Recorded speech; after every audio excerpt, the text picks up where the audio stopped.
এই গল্পটি পাহাড় ঘেরা এক নির্জন শহরের অন্ধকার অতীত, মানবিকতার ঝুঁকি এবং লুকিয়ে থাকা ভয়ঙ্কর সত্যকে ঘিরে। এক রাতে একটি দরজা খোলা হয়েছিল সহানুভূতিতে, আর সেই দরজা দিয়েই প্রবেশ করেছিল বহু বছরের চাপা পড়ে থাকা অপরাধ। রাত নামলেই পাহাড়ি শহর লাটাগুড়ির রাস্তাগুলো অন্যরকম হয়ে যায়। দিনের আলোয় যে পথগুলো সাধারণ মনে হয়, অন্ধকারে সেগুলো যেন নিজের পরিচয় বদলে ফেলে। বাতাস ভারী হয়ে ওঠে, আর নীরবতার মধ্যে ঢুকে পড়ে এক ধরনের চাপা ভয়। সেই রাতে আকাশটা অস্বাভাবিকভাবে নিচু ছিল, যেন পাহাড়ের বুকের ওপর ঝুঁকে পড়েছে। মাঝে মধ্যেই বিদ্যুৎ চমকাচ্ছিল, আলোয় ছায়াগুলো হঠাৎ লম্বা হয়ে উঠছিল। অনিন্দিতা সেন জানালার কাছে দাঁড়িয়ে বৃষ্টি দেখছিল। ঘড়িতে তখন রাত প্রায় 11:30। স্কুলের খাতা দেখা শেষ করে সে ঘুমোতে যাচ্ছিল, কিন্তু মনটা অস্থির ছিল। এই বাড়িতে সে একা থাকে প্রায় 5 বছর ধরে। স্বামী মারা যাওয়ার পর শহরের কোলাহল ছেড়ে এখানে চলে এসেছে। পাহাড় তাকে শান্তি দেয়, আবার ভয়ও দেয়, বিশেষ করে রাতে। হঠাৎ বিকট শব্দে আকাশ ফেটে পড়ল। বিদ্যুতের আলোয় মুহূর্তের জন্য সবকিছু স্পষ্ট হয়ে উঠল। ঠিক তখনই অনিন্দিতার চোখ আটকে গেল। তার বাড়ির সামনে ছোট টিনের ছাউনির নিচে কেউ বসে আছে। প্রথমে সে ভেবেছিল হয়তো কোনো কুকুর বা গাছের ছায়া, কিন্তু দ্বিতীয়বার বিদ্যুৎ চমকানোর সময় সে স্পষ্ট দেখতে পেল একজন মানুষ। তার বুক ধক করে উঠল। এত রাতে এখানে কে আসতে পারে? এই রাস্তায় সাধারণত কেউ আসে না। ভয়ের সঙ্গে সঙ্গে তার মাথার ভেতর নানা কথা ঘুরতে লাগল। পাহাড়ি এলাকায় অপরাধ নতুন কিছু নয়। সে জানে সাহায্য করতে গিয়ে অনেকেই বিপদে পড়েছে। তবু সে চোখ সরাতে পারল না।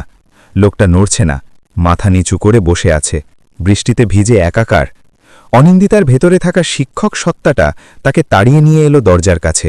সে ধীরে দরজার লক খুলল, কিন্তু চিনটা লাগানো রাখল। কে? তার গলা কাঁপছিল। বাইরে বসে থাকা লোকটা মাথা তুলল। বয়স খুব বেশি নয়, চোখে ক্লান্তি আর অদ্ভুত এক শূন্যতা। সে শান্ত স্বরে বলল, ভয় পাবেন না, আমার নাম রাহুল। বাইক নষ্ট হয়ে গেছে, ফোনও কাজ করছে না, শুধু এই রাতটা কাটানোর জায়গা চাই। অনিন্দিতা কিছু বলল না। বৃষ্টি তখনও শব্দ করে পড়ছে। রাহুল আবার বলল, আপনি চাইলে আমি এখানেই বসে থাকব, শুধু একটা কম্বল পেলেই হবে। এই কথাগুলো শুনে অনিন্দিতার মনে এক অজানা টান লাগল। লোকটার কণ্ঠে কোনো জোর ছিল না, ছিল না চাপ, শুধু ক্লান্তি। তবু ভয়টা যায়নি। সে জানে সব ভয়ঙ্কর মানুষই প্রথমে ভদ্র হয়। ভেতরে নয়, অনিন্দিতা বলল, আমি কম্বল দিচ্ছি, বারান্দায় থাকবেন। রাহুল মাথা নেড়ে সম্মতি দিল। অনিন্দিতা ভেতরে গিয়ে একটা পুরনো কম্বল আর একটি গ্যাস লাইট এনে দরজার পাশে রেখে দিল। তারপর দ্রুত দরজা বন্ধ করল। তার হাত কাঁপছিল, বুকের ভেতর অস্বস্তি জমে উঠছিল। সে বিছানায় শুয়ে পড়ল, কিন্তু চোখে ঘুম এলো না। বাইরে বৃষ্টির শব্দের সঙ্গে মাঝে মাঝে বাতাসের হু হু আওয়াজ মিশে যাচ্ছিল। তার মনে বারবার একটাই প্রশ্ন আসছিল, লোকটা ঠিক আছে তো? ঠান্ডায় কাঁপছে না তো? রাত প্রায় 12টা পেরিয়ে গেছে। হঠাৎ বিদ্যুৎ চলে গেল। পুরো বাড়ি অন্ধকার। ঠিক তখনই বাইরে থেকে অদ্ভুত একটা শব্দ এলো, যেন কেউ হেঁচকি তুলে কাঁদছে। অনিন্দিতার শরীর ঠান্ডা হয়ে গেল। সে উঠে বসল, কান খাড়া করে শুনল। শব্দটা আবার এলো। সে আর থাকতে পারল না, লাইট জ্বালিয়ে দরজা খুলে ফেলল। সামনে যে দৃশ্যটা সে দেখল তা তার হৃদয়ে কেঁপে দিল। রাহুল মেঝেতে গুটিসুটি হয়ে বসে আছে, তার ঠোঁট কাঁপছে, চোখ হাত বজা, কম্বলটা ভিজে ভারী হয়ে গেছে। এইভাবে বসে থাকলে মরে যাবেন, অনিন্দিতা বলল নিজের অজান্তেই। ভেতরে আসুন। রাহুল অবাক হয়ে তার দিকে তাকাল। আপনি নিশ্চিত? হ্যাঁ, অনিন্দিতা বলল। এখন কথা কম। রাহুল ধীরে উঠে দাঁড়াল। ঘরে ঢুকতেই সে যেন হাঁপ ছেড়ে বাঁচল। অনিন্দিতা তাকে তোয়ালে আর শুকনো কাপড় দিল, বলল বদলে নিন। কিছুক্ষণ নীরবতা রইল। তারপর অনিন্দিতা চা বানাল। গরম চায়ের ভাঁপ ঘরে ছড়িয়ে পড়ল। রাহুল কাপ হাতে নিয়ে বলল, আপনি জানেন না আজ আপনি আমাকে কি থেকে বাঁচালেন? অনিন্দিতা তার দিকে তাকাল। সেই মুহূর্তে সে বুঝতে পারেনি এই নির্দেশটাই তার জীবনের সবচেয়ে ভয়ঙ্কর অধ্যায়ের দরজা খুলে দিয়েছে। সকালের আলো পাহাড়ে দেরিতে আসে। কুয়াশা ধীরে ধীরে সরে গিয়ে যখন সূর্যের প্রথম রোদ জানালায় লাগে, তখন অনিন্দিতার ঘুম ভাঙে। সে কয়েক সেকেন্ড স্থির হয়ে শুয়ে থাকে। গতরাতের ঘটনাগুলো মনে পড়তেই বুকের ভেতর হালকা কাঁপুনি ওঠে। ঘরের ভেতর আরেকজন মানুষের উপস্থিতি এখনও স্পষ্ট। রান্নাঘর থেকে কাপ রাখার শব্দ ভেসে আসছে। অনিন্দিতা উঠে বসে। মাথার ভেতর নানা প্রশ্ন। সে কি ঠিক কাজ করেছে? পাহাড়ি এলাকায় বিশ্বাস বড় বিপজ্জনক জিনিস। তবু সে নিজেকে বোঝায় লোকটা অসুস্থ হয়ে পড়ছিল। মানবিকতা ছাড়া আর কী বা করার ছিল। রান্নাঘরে ঢুকতেই সে রাহুলকে দেখতে পেল।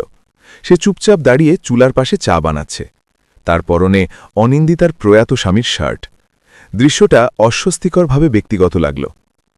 আমি ভেবেছিলাম আপনি ঘুমোচ্ছেন, রাহুল বলল, স্বর নিচু। এখানে চা পাতা আছে জানলেন কিভাবে?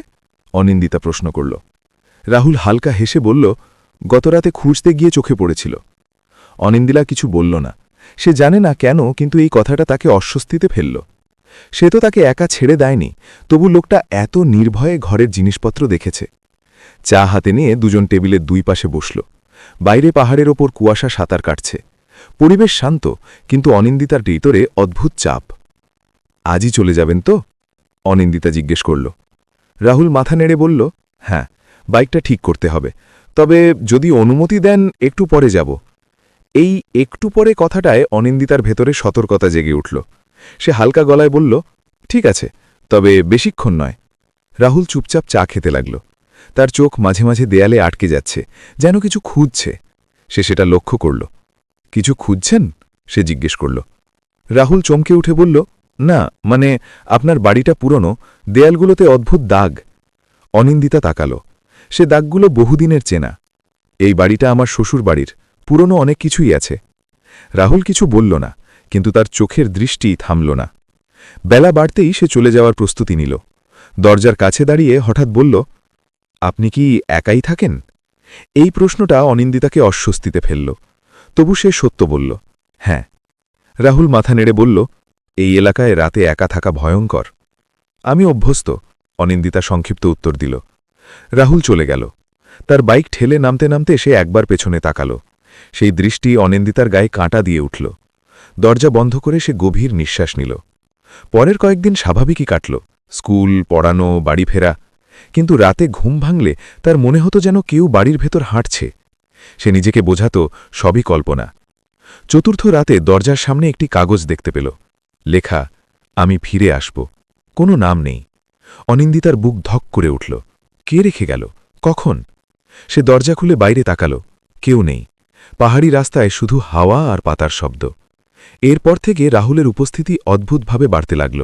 সে হঠাৎ এসে দাঁড়াত, কখনো দুপুরে, কখনো সন্ধ্যায়, কখনো শুধু কথা বলত, কখনো কিছুক্ষণ চুপচাপ বসে থাকত। গ্রামের লোকজন নজর করতে শুরু করল। একদিন স্কুল থেকে ফেরার সময় এক সহকর্মী ফিসফিস করে বলল, ওই লোকটা কে? প্রায়ই তোমার বাড়িতে দেখি। অনিন্দিতা জবাব দিল না।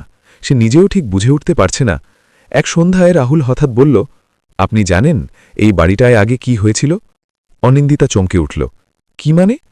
রাহুল ধীরে বলল, পুলিশের রেকর্ডে আছে, বহু বছর আগে এখানে এক মহিলা নিখোঁজ হয়েছিল। ঘরের ভেতর হঠাৎ ঠান্ডা নেমে এলো। আপনি এসব জানলেন কিভাবে? অনিন্দিতার গলা শুকিয়ে গেল। রাহুল তার দিকে তাকিয়ে বলল, আমি খোঁজ নিতে ভালোবাসি। সেই রাতে অনিন্দিতা ঘুমোতে পারল না। দেয়ালের দিকে তাকিয়ে তার মনে হচ্ছিল দাগগুলো যেন নড়ছে। সে বুঝতে পারছিল রাহুল শুধু অতিথি নয়, সে কোনো প্রশ্নের উত্তর। আর পাহাড়ে প্রশ্ন মানেই বিপদ।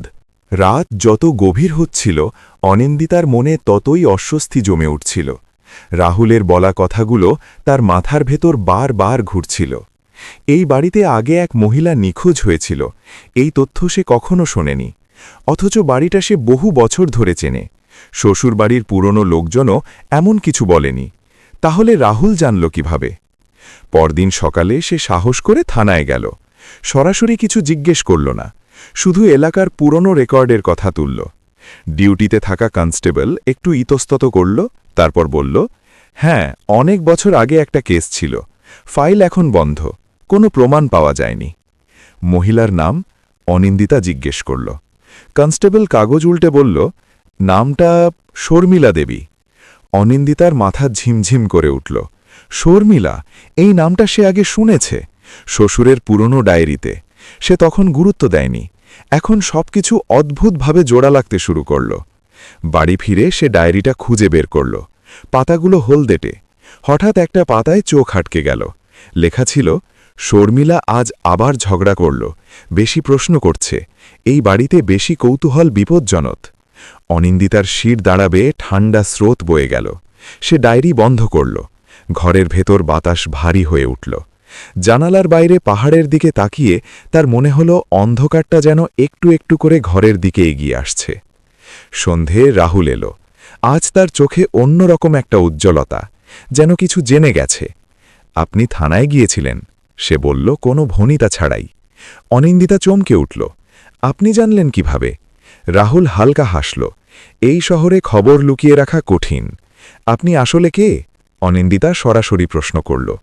রাহুল কিছুক্ষণ চুপ করে রইল, তারপর বলল, আমি একজন সাংবাদিক ছিলাম, এখন নিজস্বভাবে কাজ করি, নিখোঁজ কেস নিয়ে। আপনারই বাড়ির সঙ্গে কি সম্পর্ক? অনিন্দিতার কণ্ঠ কেঁপে উঠল। রাহুল গভীরভাবে তাকাল। শর্মিলা দেবী আমার মা। এই কথাটা যেন ঘরের ভেতর বিস্ফোরণ ঘটাল। অনিন্দিতার পা থেকে শক্তি সরে গেল। সে চেয়ারে বসে পড়ল। আপনি মিথ্যে বলছেন, সে ফিসফিস করে বলল। না, রাহুল বলল, আমি ছোট ছিলাম, মা হঠাৎ উধাও হয়ে গেল। সবাই বলল তিনি পালিয়ে গেছেন, কিন্তু আমি জানতাম মা এমন মানুষ না। ঘরের দেয়ালগুলো যেন আরও কাছে চলে এলো। অনিন্দিতার মনে পড়ল শ্বশুরের আচরণ, তার রহস্যময় নীরবতা, এই বাড়ির অদ্ভুত দাগ। আপনি এখানে কেন এলেন? সে প্রশ্ন করল। রাহুল ধীরে বলল, সত্য খুঁজতে। নীরবতা নেমে এলো, বাইরে ঝিঝি পোকার ডাক। অনিন্দিতা বুঝতে পারছিল সে এখন একটা ভয়ঙ্কর জালের ভেতরে আটকে গেছে। রাহুল উঠে দাঁড়াল। আপনি ভয় পাচ্ছেন, কিন্তু ভয় পাওয়ার কথা আপনার নয়, আপনি তো তখন এখানে ছিলেন না। তবু আমি এই বাড়ির অংশ, অনিন্দিতা বলল। রাহুল দরজার দিকে এগোল, যাওয়ার আগে বলল, আমি সত্য বের করব। আপনি চাইলে সাহায্য করতে পারেন, না চাইলে শুধু দূরে থাকুন। সে চলে গেল। অনিন্দিতা দরজা বন্ধ করে দিল। তার হাত কাঁপছিল। সে জানে না কেন, কিন্তু মনে হচ্ছিল রাহুল বিপদ নয়, বিপদ লুকিয়ে আছে এই বাড়ির ইটের ভেতরে। সেই রাতে সে স্বপ্ন দেখল, এক মহিলা অন্ধকার ঘরে দাঁড়িয়ে আছে, দেয়ালে হাত রেখে ফিসফিস করে বলছে, আমি এখানেই আছি। অনিন্দিতা চিৎকার করে উঠে বসল। ঘর অন্ধকার। হঠাৎ সে খেয়াল করল দেয়ালের এক জায়গায় প্লাস্টার উঠে আছে, যেন ইচ্ছেকৃতভাবে ভাঙা।